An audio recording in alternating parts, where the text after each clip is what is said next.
주님께서 여러분과 함께 마테오가 전한 거룩한 복음입니다. 그때 예수님께서 군중을 떠나 집으로 가셨다. 그러자 제자들이 그분께 다가와 밭의 가라지 비유를 저희에게 설명해 주십시오 하고 청하였다. 예수님께서 이렇게 이르셨다. 좋은 씨를 뿌리는 이는 사람의 아들이고 밭은 세상이다. 그리고 좋은 씨는 하늘나라의 자녀들이고 가라지들은 악한 자의 자녀들이며 가라지를 뿌린 원수는 악마다. 그리고 수확되는 세상 종말이고 일꾼들은 천사들이다. 그러므로 가라지를 거두어 불에 태우듯이 세상 종말에도 그렇게 될 것이다. 사람의 아들이 자기 천사들을 보낼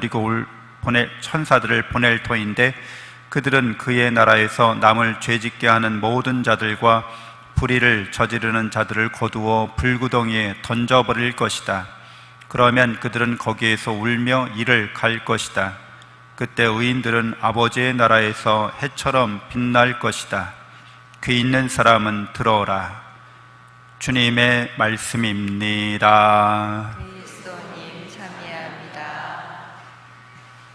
찬미 예수님, 하나님의 복동이 고맙습니다. 고맙습니다. 네, 밀과 가라지의 비유 말씀을 제자들이 이제 예수님께 더 자세하게 설명해 주기를 청하고 있습니다. 그래서 우리들도 신앙생활을 하면서 우리가 믿고 있는 이 교리 또는 우리가 배우고 있는 성경에 대해서 더 깊이 있는 그런 구원의 지식을 찾아야겠죠. 그래서 그렇게 찾는 방법들은 물론 우리가 전문가들한테 묻는 거죠. 성경이나 교리나 신학의 전문가, 그걸 배운 사람들이니까 당연히 이제 신부님들에게 묻는 거죠. 또 그런 평신도 중에서도 그런 전문적인 공부를 하신 분들이 있는데, 하여튼 우리가 어떤 분야에 대해서 입문을 하고 그 분야에서 발전하려면 전문가의 도움을 받아야 합니다. 그리고 또 그 방면에서 단연간 어떤 그런 성과를 이룬 사람들에게 이렇게 우리가 묻게 되는 거죠. 그래야 성장을 이룰 수 있겠죠. 배우는 거는 그래서 우리가 질문하는 거로부터 이렇게 시작한다고 볼 수 있어요. 질문하지 않으면 잘 못 배우는 거죠. 그래서 질문을 하도록 이렇게 언제든지 권유하고 질문하시도록 이렇게 기회를 주지만 우리나라 사람들은 잘 질문하지 않습니다. 그래서 어떤 대학 교수가 이제 초임으로서 처음 학생들 앞에 서는데 선배 교수한테 긴장된다, 걱정된다, 학생들이 질문을 어려운 거 하면 내가 답을 어떻게 할까 난감하다 그랬더니 선배 교수가 그렇게 얘기합니다. 절대 걱정하지 마. 너에게 아무 질문도 안 할 거야. 그래서 그냥 네가 아는 것만 그냥 이야기하고 질문 있습니까? 그러면은 거의 끝나기 전 한 3분, 5분 남겨놓고 질문 있습니까? 그러면 아무도 질문을 안 한다는 거죠. 질문하고 싶어도 우리나라 사람들은 눈치를 서로 보기 때문에 끝날 시간에 누가 질문을 하고 그래 하고 서로 눈총 발사를 하기 때문에 질문 안 한다는 거죠. 근데 예수님은 이제 제자들에게 많은 이렇게 따로 교육을 하는 시간을 가졌다고 성경 우리에게 말해주고 있어요. 그래서 예수님은 비유를 하신다고 하는 거는 아주 쉽게 가르친다는 뜻이죠. 쉽게 가르치는 거예요. 근데도 쉽게 가르치는데도 어려운 거죠. 그러니까 따로 설명을 또 요하는 거죠. 그래서 이렇게 특별 과외라고 할 수 있는데 예수님의 제자들이니까 예수님과 늘 함께 만날 수 있으니까 생활을 같이 하니까 이제 이런 은총을 입는 거죠. 그래서 이 비유의 이야기는 결국 저는 묵상하면서 희망에 관련된 이야기다 이렇게 볼 수 있을 거라고 묵상했습니다. 희망이 뭐냐면 우리는 희망을 가질 때만 이렇게 살 수 있다는 거죠. 인간은 그래요. 물론 다른 동물들도 희망을 가질 수 있어야 살 수 있지만 동물들의 희망이라고 하는 거는 우리가 희망하는 거랑 달라요. 개나 고양이가 희망하는 게 뭐겠어요? 먹이가 충분하고 짝짓기 활동할 수 있고 안전하면 뭐 더 바랄 게 없죠. 걔네들은 그걸로 충분합니다. 근데 인간은 그렇지가 않잖아요. 이게 등 따스고 먹고 살만하고 그러면 다 됩니까? 뭔가 더 나은 존재가 되고 싶어 하잖아요. 더 나은 삶을 살다고 하는 것은 더 훌륭한 사람이 되고 싶다는 거죠. 나는 그런 거 없고 그냥 개팔자가 상팔자라고 그냥 개처럼 살았으면 좋겠어. 고양이처럼 살았으면 좋겠어. 때로 그런 생각도 합니다. 저희도 군대 갔을 때 군대 가니까 별 생각이 없더라고요. 그래서 등 따스고 배부르면 그냥 자요. 자고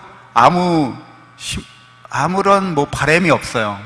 다만 바람이 있다면 빨리 국방부 시계가 돌아가는 거, 이제 이것만 희망하는 거죠. 나머지는 아무렇게나 돼도 상관없어요. 그냥 등 따스고 배부르고 그럼 시간은 가니까 이제 다른 걸 바라지 않는 거죠. 그래서 이런 마음 상태가 참 편안하긴 한데 특수한 상황이기 때문에 그런 거죠. 시간은 가고 제대를 하는 게 희망이고, 그리고 나서 사회에서 난 어떠한 삶을 살 것인가, 어떻게 살아야 되는가, 인간답게 어떻게 좀 더 나은 삶을 살아야 되는가를 끊임없이 우리가 고민하고 또 고뇌하죠. 그래서 결국에는 인간은 더 나은 존재를 추구하는 존재일 수밖에 없어요. 근데 성경적인 근거는 우리가 하느님을 닮았기 때문에 하느님을 닮아가는 게 인간의 본성 안에 새겨져 있는 거죠. 좋은 씨앗인 거예요. 하느님의 신성을 씨앗으로 갖고 있다는 거죠. 그러니까 인간은 하느님을 닮아가기로 이미 본성 안에 이렇게 새겨져 있는 거예요. 여러분들은 다 이미 하느님을 닮았고 이제 하느님을 닮아가는 게 인생의 목적인 거예요. 그 인간인 거예요.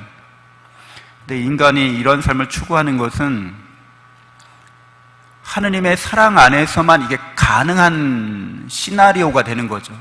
하느님 우리를 사랑하실 때만, 그 사랑을 깨닫고 믿을 때만 그렇게 되겠구나 하고 희망을 이제 품을 수 있는 거예요.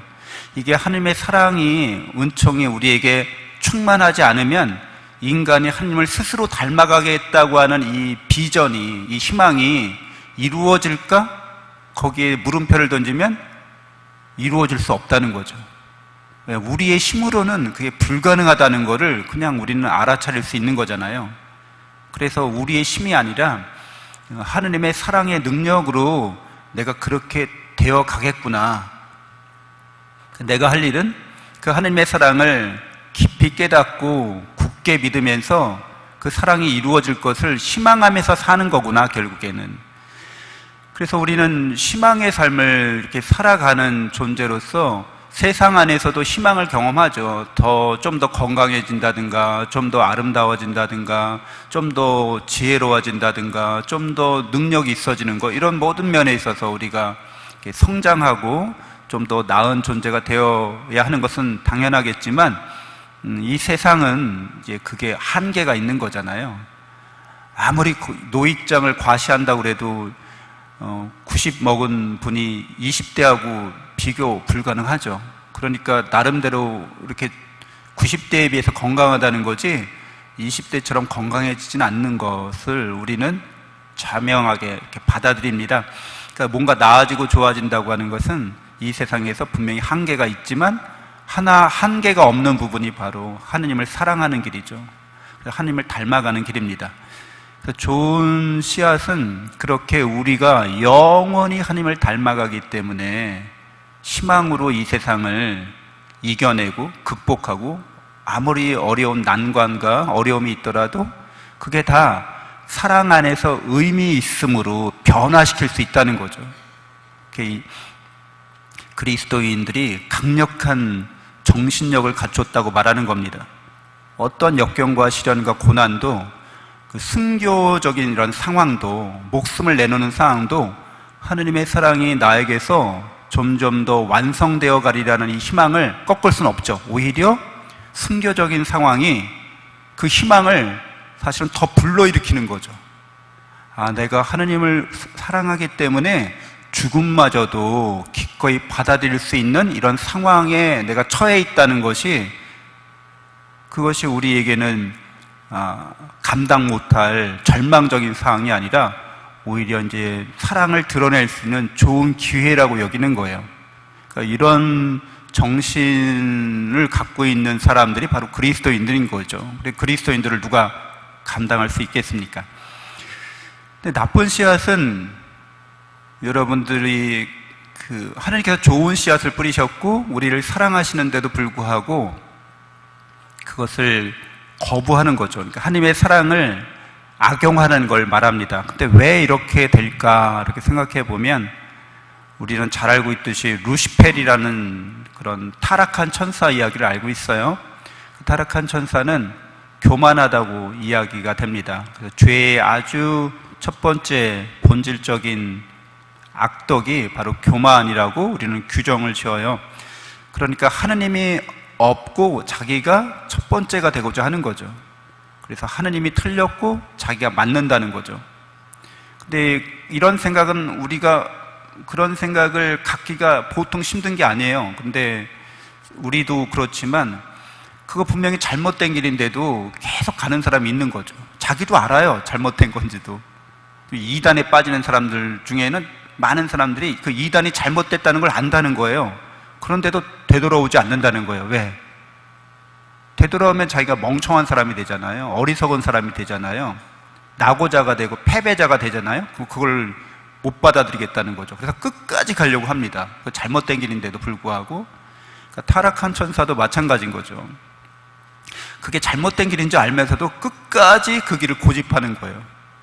그래서 결국 불구덩이에 빠진다고 하죠. 불구덩이에 빠진다고 하는 것도 저는 그 불구덩이가 어떤 불이겠어요? 하느님을 사랑하는, 우리가 하느님을 사랑한다고 할 때 이렇게 불타는 사랑을 말하는데, 지옥에서도 이제 불구덩이에서 불이 막 타오르고 있는데 사랑의 불인 거죠. 뜨겁게 하느님을 사랑하는 불인 거예요. 근데 루치펠이나 지옥에 갇힌 사람들에게는 하느님의 사랑의 불이 그렇게 고통스러운 거예요. 그 사랑의 불을 받아들이면 되는데 안 받아들이는 거죠. 끝까지 고집하는 거예요. 하느님보다 자기가 더 옳다고, 하느님을 사랑하는 것보다 다른 것들을 절대적으로 사랑하는 것을 멈추지 않겠다고. 그러면 그럴수록 그 불은 더 고통스럽게 타오르겠죠. 그래서 누군가가 그걸 벌 준다기보다는 스스로 자초하는 거라고 할 수 있습니다. 내가 하느님을 사랑하지 않기 때문에 하느님을 사랑하는 것은 고통스럽다. 그래서 지옥에서도 천국에서도 마찬가지로 사랑의 불은 타오르고 있다고 봅니다. 의인들은 해처럼 빛날 거라고 그래요. 태양처럼. 태양이 얼마나 뜨거운 불입니까? 근데 그들에게는 그 태양처럼 불타오르는 게 큰 기쁨이고 환락이 됩니다. 하나님을 사랑하는 그 불길이 너무나 감미롭고 행복한 거죠. 마땅히 우리가 되어야 할 상태로 되어가고 있는 거죠. 잘 되어가고 있는 거죠. 그래서 우리가 어느 방향으로 사랑의 지향점을 두고 살아가고 있는지, 그리고 사랑의 지향점을 두고 살아가면서 고난과 역경과 시련을 당할 때 그게 우리에게 어떻게 절망적이 되고 희망적이 될 수 있는지를 봐야 합니다. 하나님을 사랑하는 사람들에게는 어떠한 것도 절망적이지 않게 됩니다. 잠시 눈을 감고 묵상하겠습니다.